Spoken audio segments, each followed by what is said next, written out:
Very naman at square. Ay bawat forward naps na nayunig sing yung gawin sa nalatin to'y para sa inyo. Hindi lahat ay naging perpekto ngayon, pero nakarating ka rito, at dapat pasalamatan ng Diyos para diyan. Kaya pakiusap, huminto, tapusin natin ang araw na ito ng may kapayapaan, hindi takot, sa pagsuko, hindi stress. Manalangin tayo.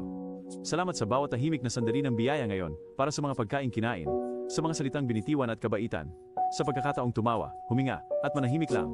Kahit sa gitna ng kaguluhan, ikaw ang aking kapanatagan. Salamat sa hindi mo pag-iwan sa akin. Panginoon, kung masyado akong kumapit sa kontrol ngayon, kung sinubukan kong lutasin ang mga bagay sa sarili kong lakas, patawarin mo ako, sa akin.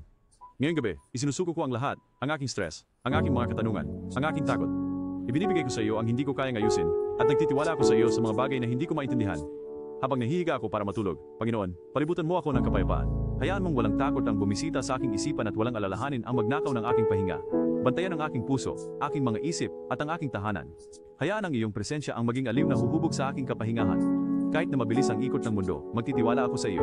Kahit hindi ko maintindihan ang mga paghinto o liko, naniniwala akong nagsusulat ka ng isang magandang kwento.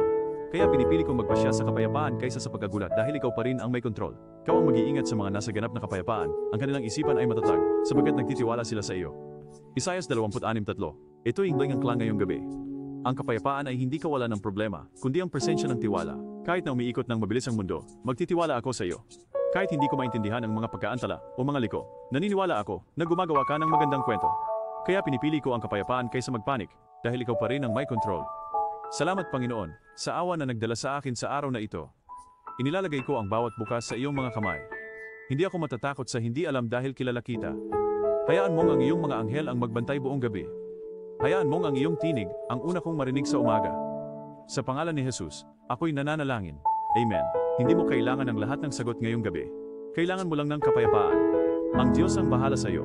Siya ang may hawak ng araw na ito, at hawak na niya ang susunod. Kaya huminga ka, pahinga. Hindi siya natutulog, kaya maaari kang magpahinga.